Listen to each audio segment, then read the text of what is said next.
살이 빠지고 소화가 안 돼요. 이렇게 말하면은 사실 의사 입장에서는 가장 먼저 떠오르는 질환이 한두 가지가 아닙니다. 위염이나 스트레스성 장염일 수도 있고 갑상선 문제일 수도 있죠. 하지만 많은 분들이 가장 걱정하시는 두 가지 질환이 있습니다. 바로 당뇨와 췌장암입니다. 더 혼란스러운 것은 이 두 질환의 초기 증상이 놀라울 정도로 비슷하다는 거예요.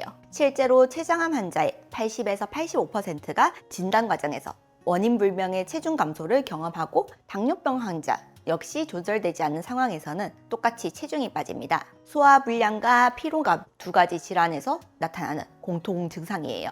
게다가 이 두 질환은 서로 연관되어 있기도 합니다. 한 연구 결과에 따르면 50세 이후에 새롭게 당뇨병을 진단받으신 분들은 그렇지 않은 분들에 비해 3년 내 췌장암이 발견될 위험이 최대 8배까지 높다고 알려져 있거든요. 그러니 혹시 내가 살이 빠지고 소화가 되지 않는데 혹시 당뇨일까? 췌장암일까? 이런 고민을 하시는 것이 당연합니다. 하지만 여기서 중요한 것은 증상이 나타나는 맥락을 자세히 들여다보면 우리 몸은 분명히 다른 신호를 보내고 있다는 사실이에요. 마치 같은 기침을 하고 열이 나는 증상이다 하더라도 감기 때와 폐렴 때가 다른 것처럼 말이죠.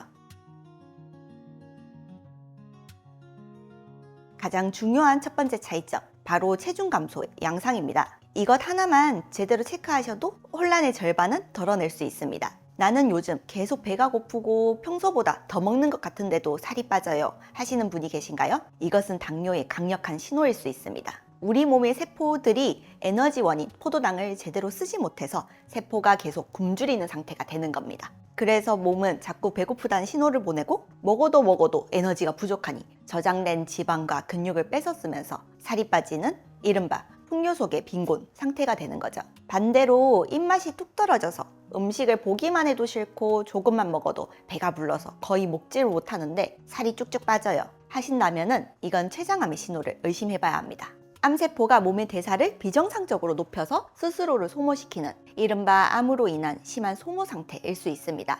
한마디로 당뇨는 잘 먹는데도 빠지는 거고 췌장암은 못 먹어서 빠지는 것입니다. 이 차이가 정말 중요합니다. 두 번째로 복통의 위치와 양상입니다. 당뇨는 복통을 유발하는 경우가 드뭅니다. 하지만 췌장암의 통증은 매우 특징적입니다. 주로 명치 끝이 묵직하고 둔하게 아프기 시작하면서 통증이 등 쪽까지 뻗어나갑니다. 마치 벨트를 두른 것처럼 복부와 등을 감싸는 듯한 통증을 호소하기도 해요. 특히 기름진 음식을 먹고 나면 통증이 더 심해지고 등을 대고 똑바로 누우면 악화되었다가 신기하게도 등을 구부리고 무릎을 가슴 쪽으로 당기면 좀 나아지는 경향이 있습니다. 만약 이런 양상의 통증이 있다면 단순히 소화불량이겠지라고 넘기시면 안 됩니다. 세 번째는 온몸에 느껴지는 피로감입니다. 사람마다 정말 다 다르지만 이 피로의 질이 다르거든요. 당뇨병에서 오는 피로는 마치 핸드폰 배터리가 있는데 충전이 되지 않는 것과 비슷해요.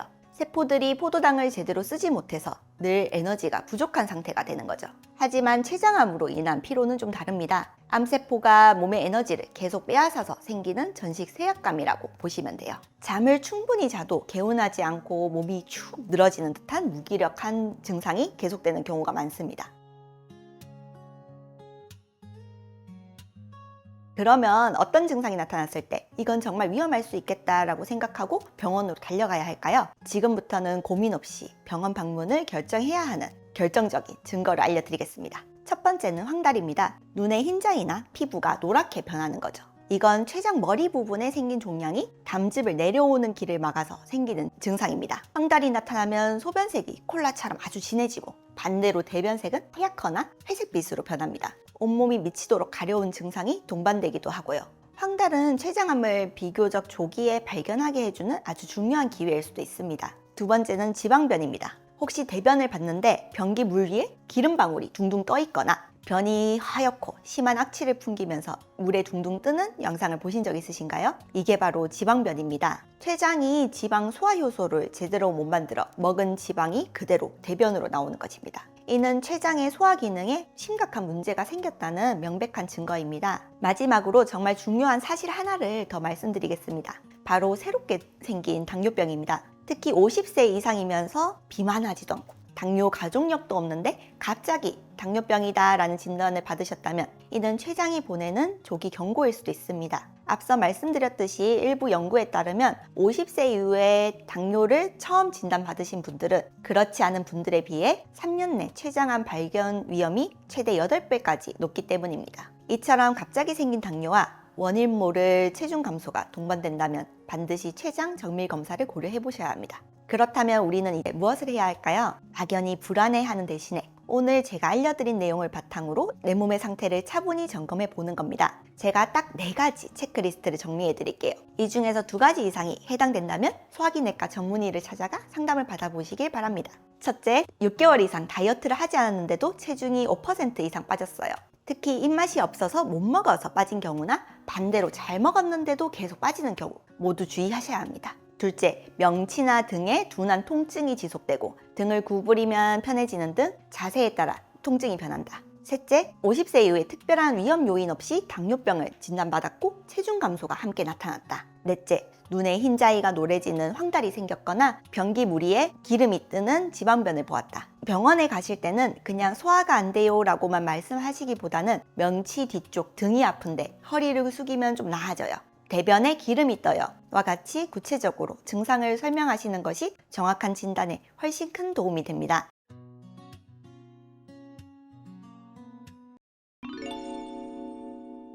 우리는 오랫동안 비만은 나쁘고 마른 것은 건강하다라는 이분법적인 생각에 갇혀 있었습니다. 그리고 이 기준은 늘 체질량 지수, BMI였죠. 하지만 이 BMI 수치는 아주 치명적인 맹점을 가지고 있습니다. 우리 몸의 근육과 지방을 전혀 구분하지 못한다는 것입니다. 바로 이 허점 때문에 마른 비만이라는 훨씬 교활하고 위험한 상태가 나타납니다. 겉보기엔 날씬하지만 몸속은 내장 지방과 염증으로 가득 차서 암 발생의 가능성을 높이는 상태로 변해버린 거죠. 이걸 방치하면 어떻게 될까요? 이것은 단순히 좀 피곤한 문제가 아닙니다.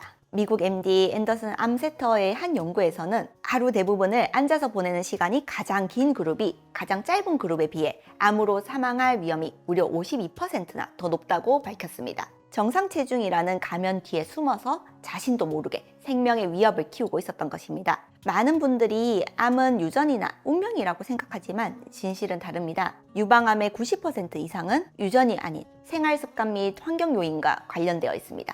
그리고 이 위험은 결코 남의 이야기가 아닙니다. 한 인구 기반 연구에 따르면 정상 체중인 한국인 여성 4명 중 1명이 잠재적인 마른 비만 상태일 수도 있다는 연구 결과도 있습니다. 지금 이 영상을 보시는 분들 중 상당수가 자신도 모르는 사이 몸속에서 위험 스위치가 켜지고 있을지도 모른다는 뜻입니다. 마른 비만이 왜 이렇게 위험할까요? 그 중심에는 인슐린 저항성과 내장 지방이라는 2가지의 주범이 있습니다. 첫 번째, 인슐린 저항성은 우리 몸이 혈당을 조절하는 호르몬인 인슐린의 말을 듣지 않는 상태입니다. 혈당을 낮추기 위해 우리 몸은 인슐린을 쥐어 짜내고 혈액 속에는 과도한 인슐린이 떠다니게 되죠. 바로 이 과도한 인슐린이 우리 몸의 호르몬 균형을 완전히 무너뜨립니다. 인슐린은 간에서 SHBG, 성호르몬 결합 글로불린이라는 단백질 생성을 억제하는데요. 쉽게 말해 혈액 속에서 여성 호르몬인 에스트로겐을 붙잡아두는 경찰관이 사라지는 셈입니다. 결국 자유롭게 활동하는 에스트로겐 농도가 늘어나게 되고 유방 조직을 더 많이 자극해서 유방암 발생 위험을 높일 수 있는 위험한 상태가 만들어지는 것입니다. 2번째 주범은 바로 내장지방입니다. 마른 비만의 핵심이죠. 이 내장지방은 단순히 에너지를 저장하는 창고가 아닙니다. 끊임없이 염증 물질을 뿜어내는 활동적인 내분비 기관과 같습니다. 이 염증 물질들이 혈관을 타고 온몸을 돌아다니며 만성염증을 일으키고 인슐린 저항성을 더욱더 악화시킵니다. 제가 진료실에서 많은 환자분들을 뵐 때 바로 이 인슐린 저항성과 염증이라는 악순환 고리를 끊어내는 것에서부터 치료를 시작합니다. 이 2가지 문제만 해결해도 몸이 완전히 달라지는 것을 정말 많이 경험하거든요.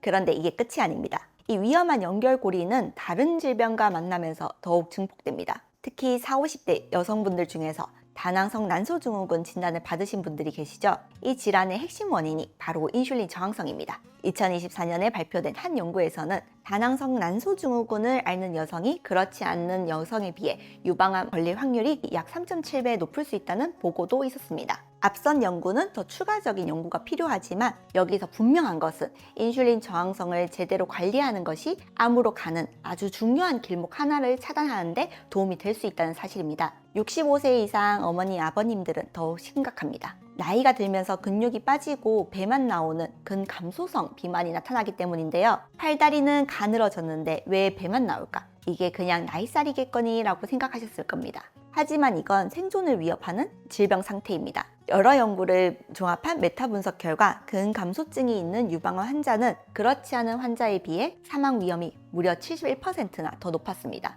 과도한 내장 지방은 암세포가 자라나기 좋은 환경을 만들고 부족한 근육은 항암 치료를 견뎌낼 힘과 회복력을 앗아가기 때문입니다. 암과 싸워 이길 힘 자체가 사라지는 이중 위험에 처하는 상태가 되는 것입니다. 많은 분들이 나이가 들어서 어쩔 수 없다라고 포기하시지만 절대 그렇지 않습니다. 근감소증은 정확한 진단과 관리를 통해 충분히 개선될 수 있으며 이것이 곧 암 치료의 성패와 생존율을 결정하는 핵심 열쇠가 됩니다. 단순히 덜 먹고 더 움직이라는 막연한 얘기는 하지 않겠습니다. 오늘 저는 암으로 가는 위험 스위치를 끄는 과학적으로 검증된 3가지 핵심 전략을 알려드리겠습니다. 첫째, 식사의 시간을 재설계하세요.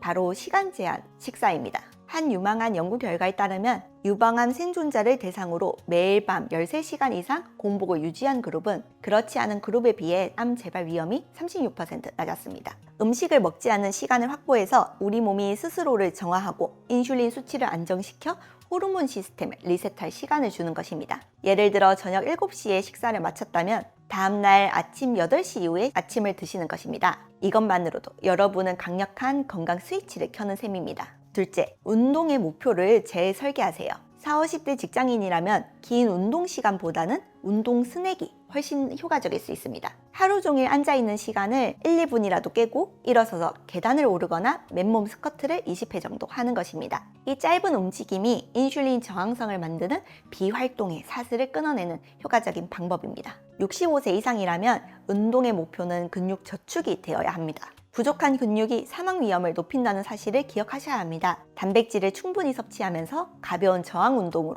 근육을 지키는 것은 단순한 건강관리를 넘어 생존율을 높이는 가장 중요한 치료 행위입니다. 셋째, 여러분의 치료 전략을 재설계하세요. 이제 체중계를 넘어서서 내 몸의 진짜 적을 확인하고 맞춤형 계획을 세워야 합니다. 특히 앞서 말씀드린 다낭성 난소증후군으로 인슐린 저항성이 심한 분들이라면 식단과 운동만으로는 한계를 느끼실 수 있습니다. 이런 분들은 미오이노시톨이나 베르베린 같은 영양 성분이 보조적으로 도움이 될 수 있다는 연구 결과들도 있습니다. 실제로 이 성분들은 다수의 연구에서 다낭성 난소증후군 환자의 인슐린 민감도를 개선하는 효과가 입증되었습니다. 제가 진료실에서 환자분들을 뵐 때도 기본적인 생활습관 교정과 함께 개인의 상태에 맞는 영양치료를 병행했을 때 훨씬 좋은 예후를 보이는 경우를 정말 많이 봅니다. 하지만 이게 좋더라 라는 말만 듣고 무작정 드시면 안 됩니다. 개인의 건강 상태와 필요 용량이 모두 달라 반드시 병원을 방문해서 정확한 진단과 상담을 통해 본인에게 맞는 안전한 계획을 세우시는 것이 무엇보다 중요합니다.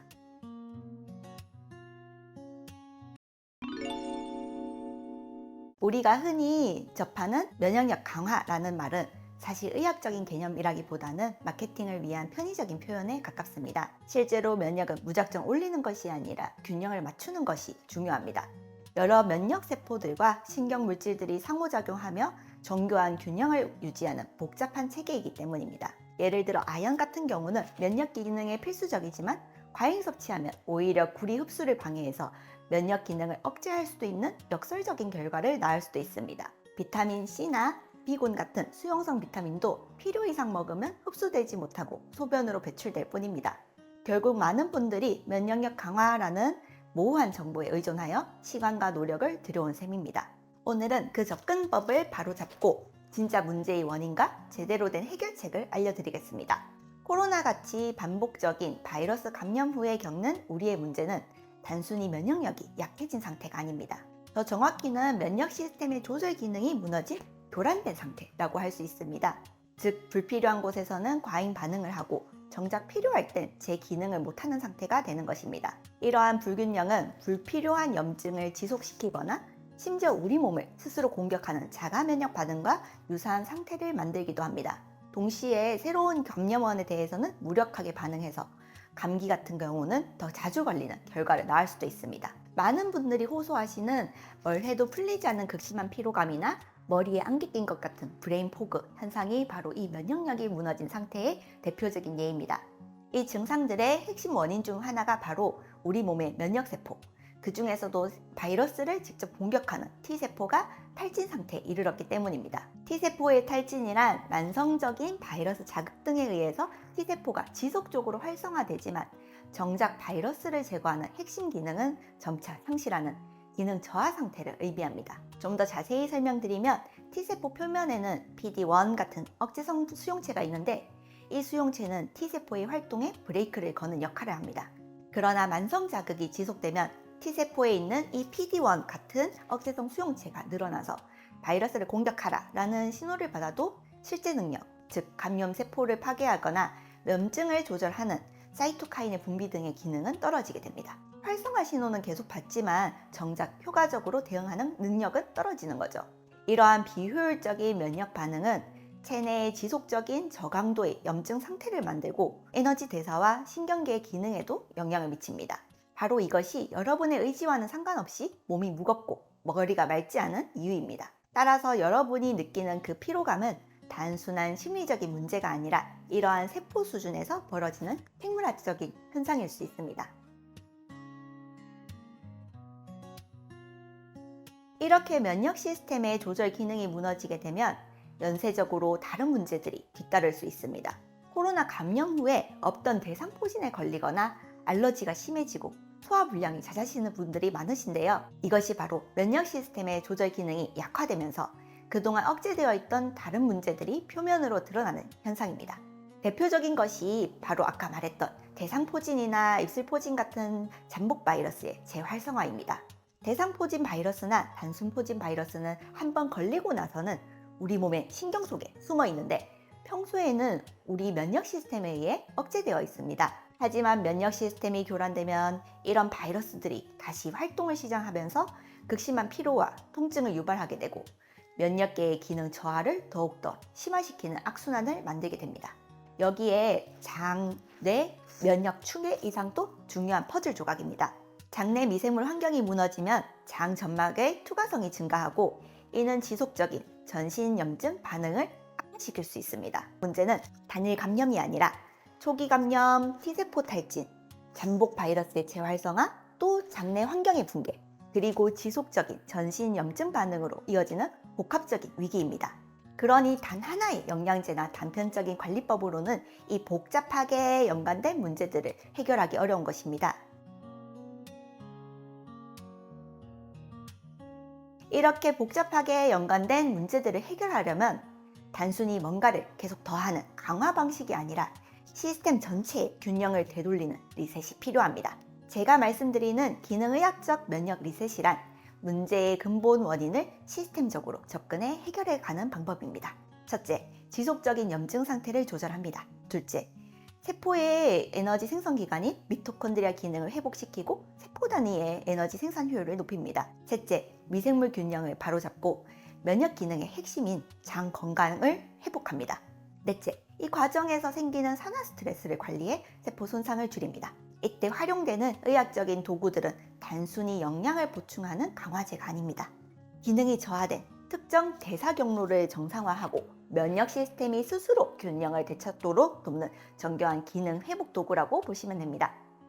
이러한 다양한 치료적 접근을 종합적으로 관리하여 각 개인에 맞는 최적화된 균형 상태를 찾아내는 것이 바로 제가 말씀드리는 면역 리셋의 핵심입니다. 결국 가장 중요한 것은 내 몸의 어떤 부분이 왜, 어떻게 제 기능을 못하고 있는지를 정확히 아는 것입니다. 많은 분들이 표준 혈액 검사에서 모두 다 정상입니다 라는 결과를 듣고도 여전히 피로와 불편감을 호소하시죠. 눈에 잘 보이지 않는 면역 조절 상태나 에너지 대사 기능을 더 깊이 살펴볼 필요가 있습니다. 예를 들어 유기산 검사 같은 경우는 소변 검사를 통해 세포의 에너지 대사 상태를 보여주는 상세한 보고서입니다. 장내 미생물 분석을 통해 내 장 속에 어떤 균이 자리 잡고 있는지, 장 상태는 어떤 상태인지 객관적인 데이터를 볼 수 있습니다. 이런 검사들을 통해서 혈액 검사들은 모두 정상이니 그냥 푹 쉬세요 라고 말하는 대신 지금 느끼시는 피로는 미토콘드리아의 에너지 생산 저하나 장내 미생물 불균형과 관련 있을 수 있습니다 라고 명확한 데이터를 통해 내 몸의 구체적인 설명을 드릴 수 있습니다. 그리고 그 데이터를 근거해서 꼭 필요한 개인 맞춤형 솔루션을 설계하는 것이 가능해집니다. 남들이 좋다고 하는 영양제들을 모두 다 따라 먹는 것만으로는 한계가 있습니다. 내 몸의 상태를 정확히 분석한 뒤에 필요한 부분을 정밀하게 다루는 것, 그것이 잃어버린 활력을 되찾는 가장 확실하고 효율적인 방법입니다.